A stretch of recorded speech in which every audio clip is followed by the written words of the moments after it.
Akan coba masuk tentang rumah tangga. Penting untuk mengetahui kedudukan laki-laki dan perempuan. Ini penting sekali. Ya. Yang pertama sekali, ibu-ibu sekalian, dan Anda juga kalau ada laki-laki ikuti acara kita ini, fahami firman Allah Subhanahu wa taala. Ini asas sekali dalam rumah tangga. Dan Allah membahasakan itu dalam surah An-Nisa, surah nomor 4 ayat 34. Surah nomor 4 ayat 34 ya. Baik. Berbunyi, A'udzubillahi minasyaitonirrajim. Ar-rijalu qawwamuna 'alan nisa'i bima faddalallahu ba'dahum 'ala ba'din wa bima anfaqu min amwalihim. Fas-salihatu qanitatun hafizatun lil ghaibi bima hafizallah. Wallati takhafuna nushudahunna fa'idhuhunna wahjuruhunna fil madaji'i wadribuhunna. فَإِنْ أَطَعْنَكُمْ فَلَا تَبْغُوا عَلَيْهِنَّ سَبِيلًا إِنَّ اللَّهَ كَانَ عَلِيًّا كَبِيرًا. Ayat ini ayat asas dalam rumah tangga. Perhatikan, kaum laki-laki adalah pemimpin bagi kaum wanita.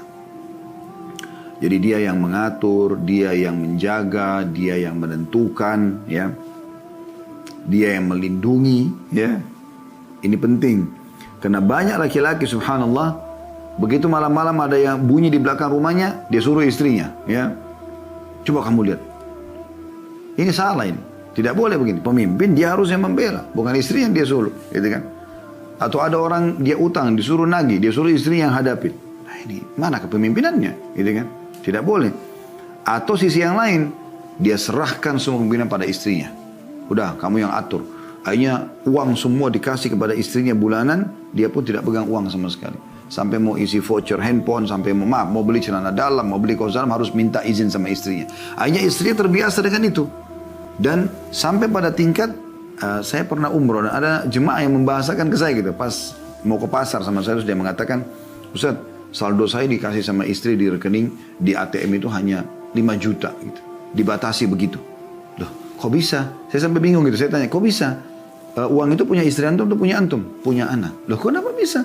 Ya supaya anak tidak royal. Akhi, ini terbalik. Dia merusak fitrah kepemimpinannya. Harusnya dia yang menentukan saldo istrinya. Yang dia batasi bukan dia yang dibatasi. Ini kan terbalik ya. Sehingga banyak sekali kedurhakaan juga terjadi dari seorang suami atau seorang laki-laki. Dia tidak bisa membantu ibunya, membantu ayahnya, yang melanjutkan silaturahim hanya karena istrinya yang mengatur ekonomi atau pengeluaran atau pendapatan dia. Ini salah. Ya, sampai pada tingkat ada orang yang pernah berinteraksi dengan kami dan dia harus membayar ya, sekian ratus juta yang dia harus bayar dari biaya yang wajib dia keluarkan gitu. Tapi tidak jadi dia keluarkan karena ditahan oleh istrinya. Dan itu hak orang lain gitu. Ya. Lebih baik dia menenangkan istrinya daripada dia memberikan hak orang lain. Tapi kalau dia meninggal bagaimana tanggung jawab di depan Allah SWT? Ya. Ini penting ya, dan cukup banyak poin-poin contoh berhubungan dengan masalah ini, maka ini harus diketahui. Maka Anda sebagai laki-laki jadi pemimpin. Pemimpin itu tadi melindungi, ya, mendidik, memenuhi kebutuhan, menjaga, ya, juga mengatur di sini, ya, mengatur. Tentu tidak zalim, karena dia tahu dia akan diawasi oleh Allah Subhanahu Wa Taala, ya. Dan Anda sebagai istri, Anda berikan kewedan kepada suami. Kalau suami mengatakan bagaimana menurut kamu, terserah. Panggil siapa dia? Kakak, abang, mas, terserah. Ya. Tapi saya mau dengar pendapat kamu. Oke, kalau pendapat saya begini. Kasih pendapat saya, tapi bukan Anda yang mengatur. Ya. Hati-hati nih. Dan banyak sekali terjadi pelanggaran syar'i yang tidak difahami oleh seorang wanita di masalah pernikahan anaknya misalnya. Ya. Pada saat anaknya menikah, subhanallah, ya, laki-laki ini melamar ke ayah si anak perempuan ini, ayahnya tidak setuju. Karena nggak suka akhlaknya, nggak suka agamanya misalnya. Atau ada pertimbangan dia sendiri. Lalu kemudian datanglah si anak laki-laki ini ke ibunya. Ya. Ibunya si anak perempuan ini. Ngelobi, memberikan hadiah segala macam sampai akhirnya ibunya setuju. Ayahnya nolak. Tapi karena ibu yang mengatur akhirnya sudah. Selesai nggak mau tahu. Nggak nikah saja ibu ridho kok. Hanya menikah mereka. Ini melanggar hadis Nabi SAW. Wanita manapun yang menikahkan dirinya tanpa izin walinya nikahnya batal. Nggak boleh. Kita kembali ke ayat tadi. Kata Allah SWT, kaum laki-laki adalah pemimpin bagi kaum wanita. Itu disebabkan karena apa? Karena Allah telah melebihkan sebagian mereka, maksudnya laki-laki, atas sebagian yang lain, wanita. Ya, jadi memang Allah memilih mereka jadi pemimpin gitu kan. Dari laki-laki dan perempuan dua jenis kelamin ini Allah pilih laki-laki jadi pemimpin. Dan karena mereka laki-laki telah menafkahkan sebagian dari harta mereka. Mereka dibebankan secara syar'i untuk memberikan kebutuhan si istri. Makanannya, minumannya, pakaiannya, tempat tinggal, transportasi semampu dia. Itu kewajiban suami. Bahkan kata Nabi SAW dalam hadis yang sahih, kafa lil mar'i ithman ayudayya ma yaqutu. Cukuplah dosa berat ya, bagi seseorang yang membengkalikan apa yang telah menjadi kewajiban dia, maksudnya nafkah. Jadi kalau ada suami tidak mau tahu, kayak kasus Abu Sufyan tadi, itu bisa berdosa dia. Lalu Allah SWT mengatakan, sebab itu diingatkanlah wanita di sini. Ya, yang milih suami jadi pemimpin siapa? Allah. Dan Allah bebankan mereka harus keluarkan nafkah, membayar nafkah gitu kan. Oleh karena itu, wanita yang salihah, istri yang salihah. Anda mau jadi wanita salihah? Pada saat Anda di dunia dicintai suami, dicintai Allah, mendapatkan janji Allah di dunia dan juga di akhirat Anda masuk ke dalam surga. Apa kata Allah? Ialah yang taat kepada Allah. Ini yang tentukan siapa? Allah. Jangan lihat suamimu, tapi Allah yang perintahkan. Lagi memelihara diri ketika suami tidak ada, tidak berkhianat, tidak selingkuh, ya. Oleh karena Allah telah memelihara mereka. Apa pemeliharaan Allah kepada wanita? Sebelum menikah, Allah bebankan ayahnya untuk membiayai dia. Makannya, minumnya, tidurnya, nama baiknya, pendidikannya, segala macam. Sampai dia nikah. Jadi dia aman, wanita di situ. Setelah dia nikah, Allah Subhanahu wa Ta'ala bebankan pada suaminya. Suaminya orang lain. Kalau ayahnya mungkin masih pemilik sperma, tapi suaminya orang lain. Oleh karena itu ibu-ibu sekalian bertakwa pada Allah. Jaga lisannya pada suami. Dia bukan siapa-siapa Anda awalnya. Sekarang satu suami. Hormatin dia. Muliakan dia. Dan Allah muliakan Anda dengan itu. Bahkan renungi baik-baik hadis Nabi SAW yang banyak berhubungan dengan masalah itu. Awal yang akan dihisap untuk wanita pada hari kiamat adalah sholatnya dan hubungannya dengan suaminya. Allah tanya itu. Berapa banyak orang anggap remeh suaminya. Selalu menganggap remeh. Selalu menganggap tidak penting dan segala macam. Ya. Ini bahaya sekali.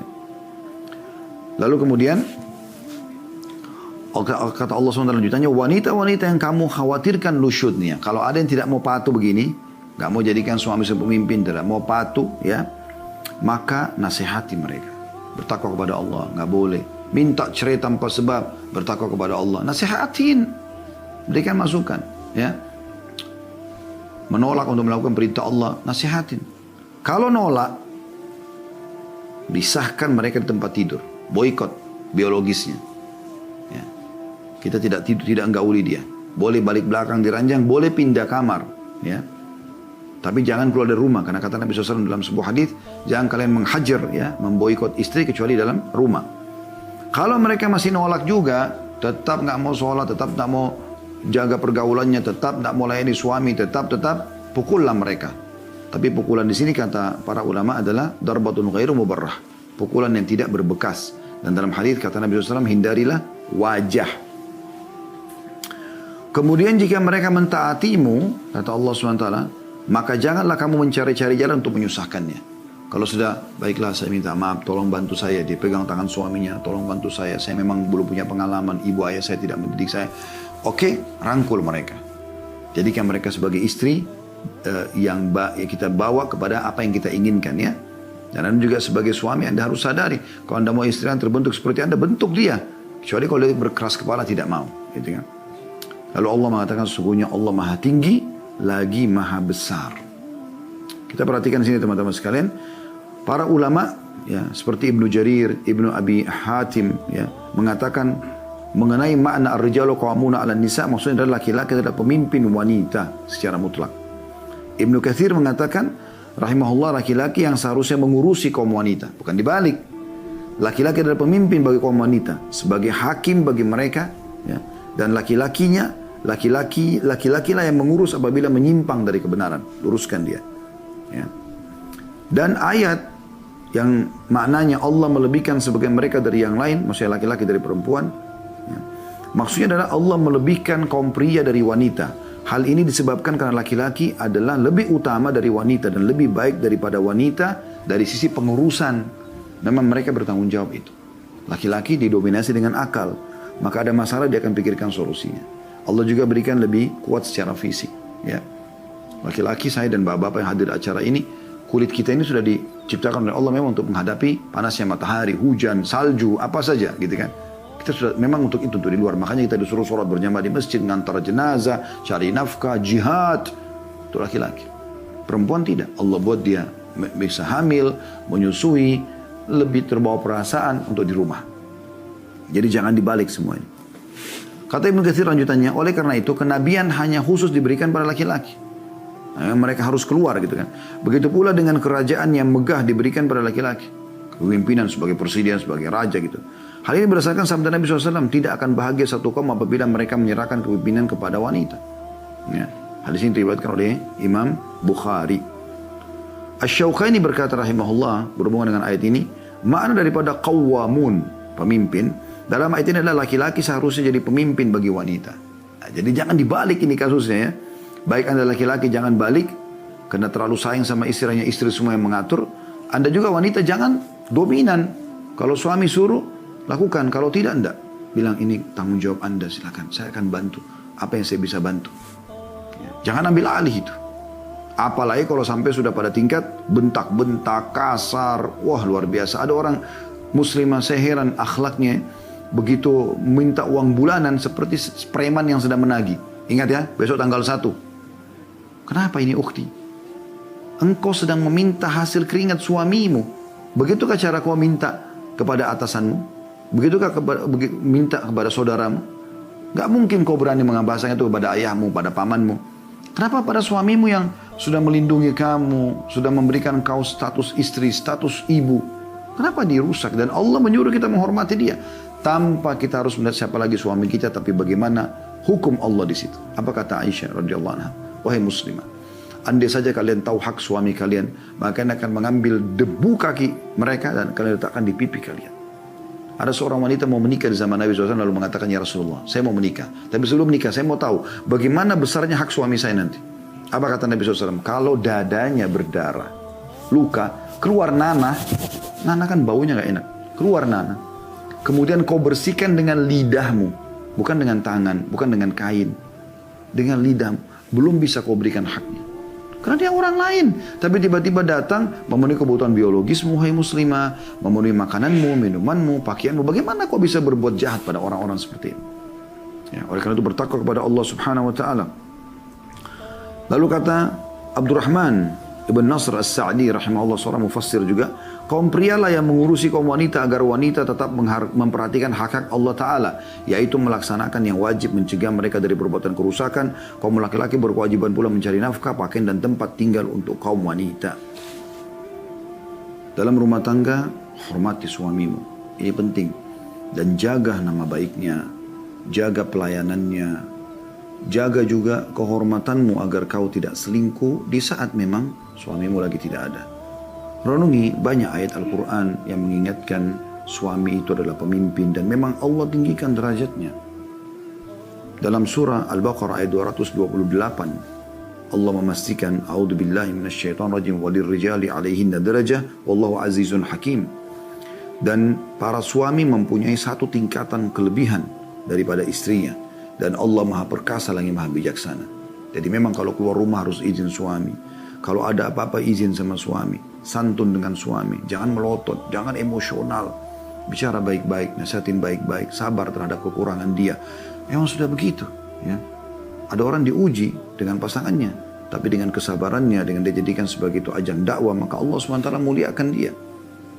Suami itu sosok orang di hadapan Anda yang kalau Anda kemas sebaik mungkin hubungan Anda dengan dia, pakaiannya, makanannya, ya, segala macam pelayanan, buat dia teman-teman sekalian masuk ke dalam rumah seperti masuk ke sebuah istana.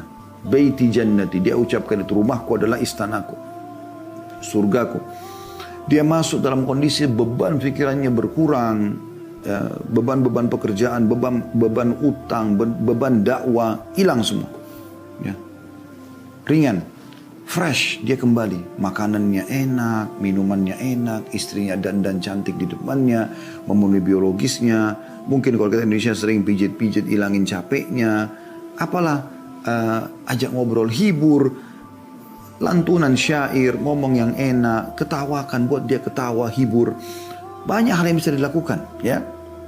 Anda coba, wahai muslimah, baca tentang riwayat, dan ini sudah kami bedah tentang para bidadari surga. Bagaimana mereka sifatnya luar biasa. Udah cantik, ya, udah santun, suaranya indah, ya, tubuhnya indah, ranum, tubuhnya luar biasa pokoknya. Tambah lagi, cuman melayani suami dan mereka tidak pernah khianat. Disebutkan dalam Al-Quran, mereka tidak jelalatan matanya, tidak berkhianat.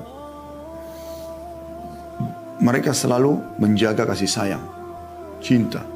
Sampai dalam sebuah riwayat dikatakan tidak ada satu orang pun di antara kalian masuk surga kecuali nanti di bawah kaki dan di kepalanya ada 2 bidadari yang melantunkan, yang menyanyikan buat dia sebagai hiburan buat dia dengan suara yang belum pernah didengar sebelumnya. Belum ada suara seindah itu.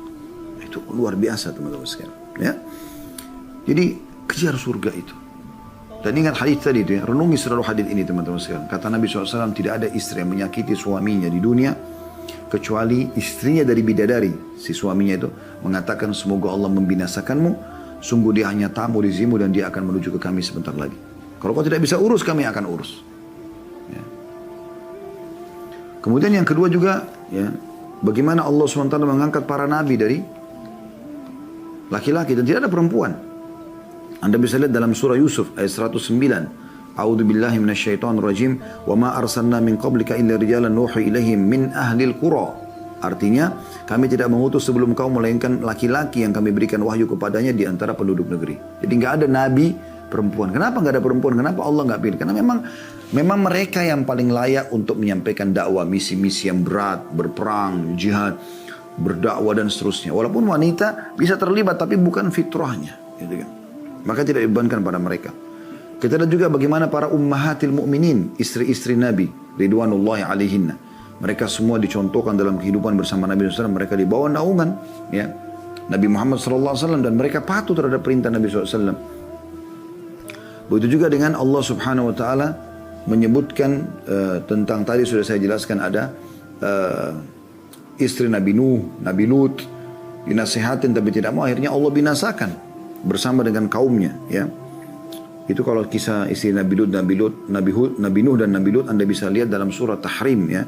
Surah ayat 10. Allah SWT berfirman, Tahrim ayat 10, A'udzu billahi minasyaitonir rajim, daraballahu mathalan lil ladzina kafaru imra'ata Nuhin. Saya ulangi, ya, daraballahu mathalan lil ladzina kafaru imra'ata Nuhin wa imra'ata Lut. Wa imra'ata Lutin كانتا تحت عبدين من عبادنا صالحين فخانتاهما فلم يغنيا عنهما من الله شيئا وقيل ادخلا النار مع الداخلين. Artinya Allah telah memberikan perumpamaan atau telah membuat istri Nuh dan istri Lut sebagai perumpamaan bagi orang-orang kafir. Keduanya berada di bawah pengawasan 2 hamba kami yang saleh. Suaminya orang saleh di antara hamba-hamba kami. Lalu kedua istri itu berkhianat kepada suaminya, ya. Maka dikatakan, ya, maka tidak ada gunanya bagi mereka sebagai status istri Nabi, dan akan dikatakan kepada mereka berdua di hari kiamat, dimasuklah ke dalam neraka jahanam bersama dengan orang-orang yang masuk. Demikian juga Allah Subhanahu Wa Taala menjadikan warisan bagi laki-laki double, ya, perempuan 1. Dalam Al-Quran Allah sebutkan dalam surah An-Nisa ayat 11, A'udzu billahi minasyaitonir rajim, yusikumullahu fi auladikum lidzakari mithlu hadzil unthayain. Allah telah mewasiatkan kepada anak-anak kalian, ahli waris, ya, bagian anak laki-laki adalah 2 dari bagian anak perempuan, ya. Jadi ini sudah jelas gitu. Dan ini ada sebabnya, ya. Ada sebabnya karena kaum laki-laki kewajiban orang tuanya memberikan nafkah itu sampai dia balik. Setelah balik itu sunnah. Tapi kaum perempuan, ayahnya wajib memberikan nafkah sampai dia menikah. Oleh sudah nikah, pindah kepada suaminya. Oleh karena itu dalam 2 keadaan, sebelum nikah dia aman, setelah nikah dia aman. Kalau laki-laki tidak seperti itu. Setelah nikah pun tetap dia wajib memberikan bantuan kepada orang tuanya dan seterusnya. Begitu juga teman-teman sekalian, bagaimana Nabi SAW tidak pernah mengangkat pemimpin dari wanita. Baik itu peperangan, pemimpin negara kah. Pada saat beliau keluar berperang, belum pernah beliau jadikan perempuan sebagai pemimpin, gitu kan. Begitu juga dengan imam sholat. Tidak pernah ada wanita yang disuruh imami suaminya. Tidak pernah juga Nabi SAW suruh wanita walaupun bacanya bagus di Madinah mengimami Masjid Nabawi. Tidak pernah ada. Ya. Begitu juga ya bagaimana Nabi SAW sampai besarnya hak suami sampai dikatakan lau kuntu amiran ahadan sudah li ahadin la amartu imra'atu an tasjuda li zawjiha. Kalau seandainya aku boleh menyuruh orang sujud kepada selain Allah, sujud perbuatan yang paling mulia, meletakkan dahi di tanah. Kalau boleh sujud kepada selain Allah, akan suruh istri sujud kepada suaminya, gitu kan. Bagaimana dalam hadis, kalau seorang istri mau berpuasa sunnah saja harus izin, mau keluar rumah juga harus izin. Dalam hadis Bukhari, hendaklah wanita yang ya tidak berpuasa sunnah apabila suaminya ada kecuali dengan izinnya, gitu kan. Kemudian juga dalam hadis yang lain, tidak ada wanita yang keluar tanpa izin suaminya kecuali dilaknat sampai dia kembali, ya. Jadi banyak peringatan-peringatan Nabi sallallahu alaihi wasallam. Bagaimana hadis tentang Allah tekankan istri agar selalu melayani dan taat sama suaminya. Apabila seorang suami mengajak istrinya ke tempat tidur, lalu istrinya enggan mendatangi, maka para malaikat akan melaknatnya sampai pagi, dalam hadis Bukhari. Ini kan semua berarti ada kaitan antara si istri, si wanita ini sama suaminya.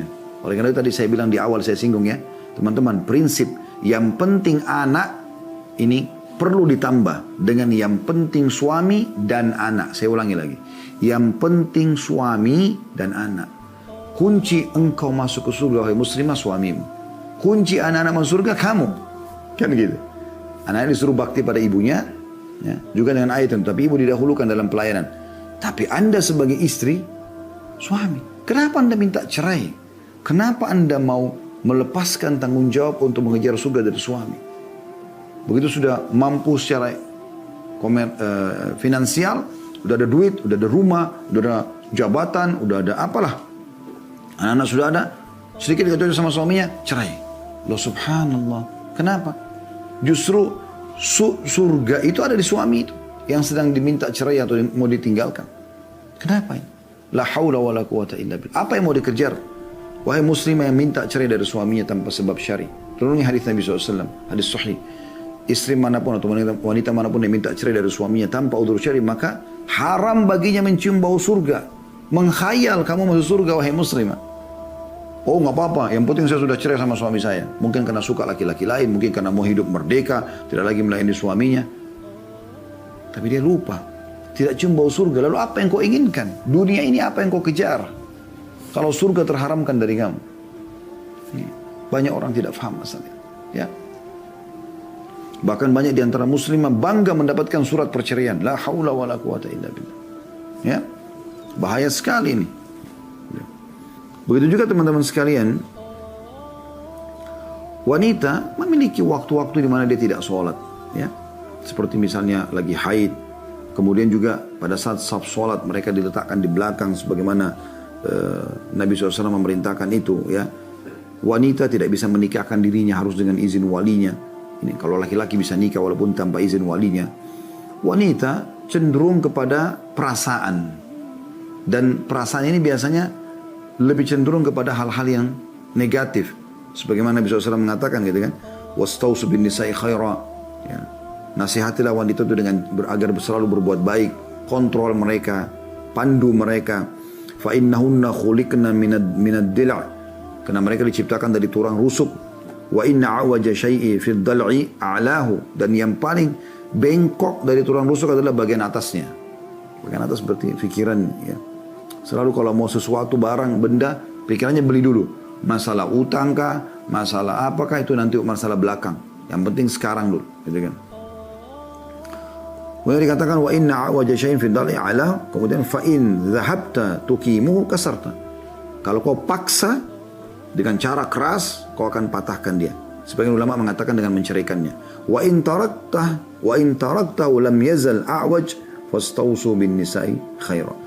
Kalau kau biarkan maka dia akan terus bengkok, cenderung pada kesalahan. Maka nasihatilah mereka. Jangan biarkan wanita bengkok, maka nasihatilah dia. Atau nasihati mereka. Itu juga wanita teman-teman sekalian hamil, melahirkan, menyusui. Ini menandakan memang tidak bisa menjadi pemimpin, ya. Kalau ada yang bertanya seperti itu kurang lebih. Nah sekarang tinggal kita tutup teman-teman. Lalu di mana tanggung jawab kepemimpinan wanita? Nah di rumah. Ya, di rumah. Anda bisa teman-teman sekalian di rumah itu pakai PRT misalnya, pembantu rumah tangga. Lalu ada yang instruksikan hari ini masa ini ya bu, mbak, ya, masa ini. Anda boleh. Tapi Anda juga misalnya kalau mau dapat pahala lebih besar ada turun tangan di sebagiannya gitu kan. Anda mengatur supaya PRT itu menyapu, membersihkan di tempat ini, di waktu ini. Anda mengatur cucian baju, setrikaan. Anda mengatur kamar tidur anak. Anda mengatur ini dan itu. Anda mengatur rumah itu sebagai tanggung jawab. Supaya suami datang dalam kondisi rumah itu bersih, rapi, makanan sudah siap. Memang begitu. Hanya itu kok tugasnya. Suami datang tinggal melayani suami, sholat 5 waktu selesai. Renungi hadis Nabi SAW. Istri manapun yang sholat 5 waktu, tidak disebutkan sholat sunnahnya. Puasa Ramadan, tidak disebutkan puasa sunnahnya. Dan melayani suaminya dengan baik, kecuali pada saat meninggal dia boleh pilih dari 8 pintu surga yang mana dia mau pilih. Dan fokus ke rumahmu wahai muslimah, fokus ke rumahmu. Cari pahala di rumah itu. Karena itu tanggung jawab itu dikatakan, dan dia bertanggung jawab terhadap harta atau rumah dan anak suaminya. Rumah di sini. Dan Allah sebutkan dalam surah Al-Ahzab ayat 33 kepada muslimah. Renungi ini. A'udzu billahi minasyaitonir rajim wa qarna fi buyutikunna wa la tabarrujna tabarrujal jahiliyatil ula wa aqimnas salata wa atinaz zakata wa ati'na Allah wa rasulah innama yuridullahu liyudhhiba 'ankum rizqa ahlil baiti wa yutahhirakum tathira. Hendaklah kamu tetap di rumahmu para wanita. Ini ayat turun kepada para ummahatil mukminin tapi berlaku bagi setiap muslimah. Dan jangan kamu berhias dan bertingkah laku seperti orang-orang jahiliyah yang dahulu memamerkan aurat dan seterusnya. Dan di sini Allah mengatakan, dirikanlah sholat di rumah itu, tunaikanlah zakat dan taatilah Allah dan Rasulnya. Jangan lakukan pelanggaran. Sesungguhnya Allah bermaksud hendak menghilangkan dosa dari kamu, hai ahlil bait, dan membersihkan kamu sebersih-bersihnya. Maksudnya, ya, para istri Nabi SAW, mereka dihitung dengan ahlil bait dan Allah ingin membersihkan, menjauhkan mereka dari keburukan. Begitu juga setiap muslimah, kapan mereka di rumah, maka mereka akan mendapatkan kebahagiaan, Allah akan berikan ketentraman. Bahkan kata Nabi SAW dalam sebuah hadis yang sahih, sebutkan oleh Al-Mundhiri dalam kitab Targhib wa Tarhibnya, makna hadisnya kata Nabi SAW, dan paling dekatnya seorang wanita pada Tuhannya atau dengan Tuhannya pada saat dia sedang berada di tempat yang paling tersembunyi di rumahnya. Rumah selalu disebutkan, rumah gitu kan. Perhatikan hadis juga yang sedang kita bahas ini, hadis Bukhari ya. Wal mar'atu fi baiti zawjiha ra'iyatun wa hiya mas'ulatun an ra'iyatiha.